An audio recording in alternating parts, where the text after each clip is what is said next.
Hi guys, welcome back. This is Heather with Creativity by Heather BE. Today I'm going to be showcasing a stamp and die set called Hello Gorgeous from the Ink Road Stamps. Fabulous set. This is the card that I'm going to be creating today. I used some ink resist heat emboss distress oxide inks, and the color that I used was pink raspberry primarily, and then I die cut and watercolored the flower at the bottom. So this is the stamp set here. It is a huge stamp set. As you can see, it covers almost the entire card front.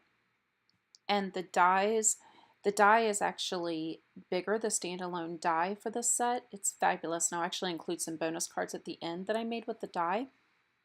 So the first thing I'm going to do is, using my MISTI, I'm going to position my stamp and stamp it out with VersaMark ink.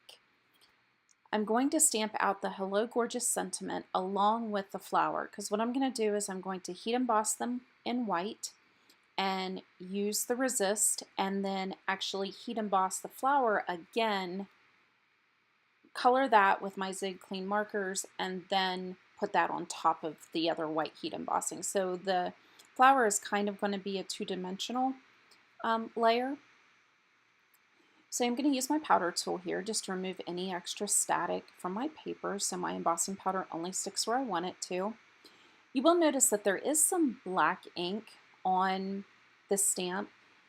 It actually is not still on the stamp. I cleaned the stamp off from when I used it for another project. What happened is that black ink from the other project transferred onto my VersaMark watermark pad. So now I'm going to have to get another one of those. I did try to clean it the best I can.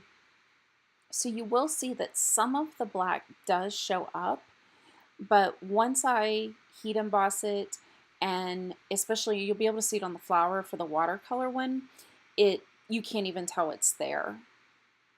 So I am using the Nuvo white, glacier white heat embossing powder. This is one of my favorite white heat embossing powders, as I've mentioned before. It goes on great, stays where it's supposed to. I'm going to use my Wagner heat gun, and I will say, if you're new to embossing, invest in the Wagner heat gun. I had some less expensive ones for a couple years, and I would get so frustrated, and the investment was worth it. I used a coupon for Joanne Fabrics a couple years ago, and it was definitely worth it.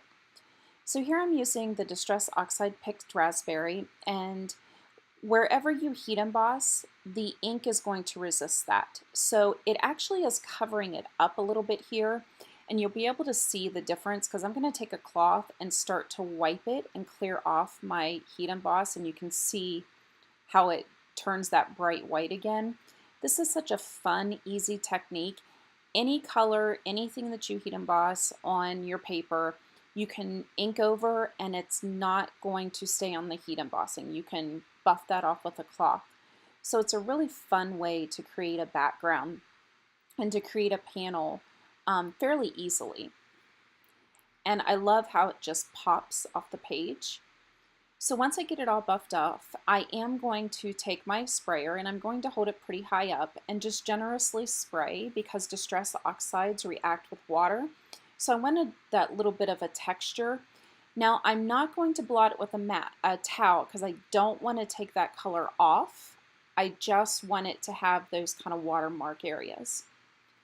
So now I'm going to heat emboss in white again the flower set, the flower from this set. And this is the one that I'm going to die cut. I am using the Ranger Tim Holtz watercolor paper here. I only had one sheet of it left, and I didn't have the packaging, which is why it wasn't up on my desk, but it is Tim Holtz watercolor. And when I stamp this out, you're going to be able to see what I mean over on the left about the black, where you can see it, and you can see it on my VersaMark ink pad there as well. See over there on the left. I was kind of worried about it, and I thought, you know what, we're just going to roll with it. I'm going to watercolor it, die cut it out, and we'll see what happens.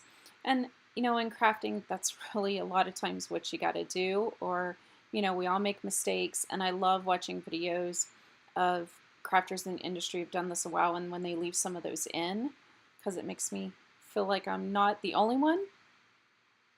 So I am using my Zig clear clean brush markers here, and I will have other products listed below for you.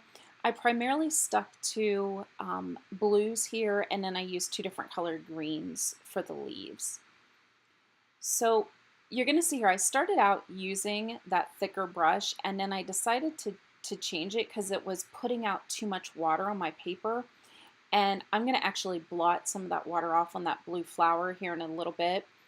And I love using these watercolor brushes, but definitely get a variety of tips.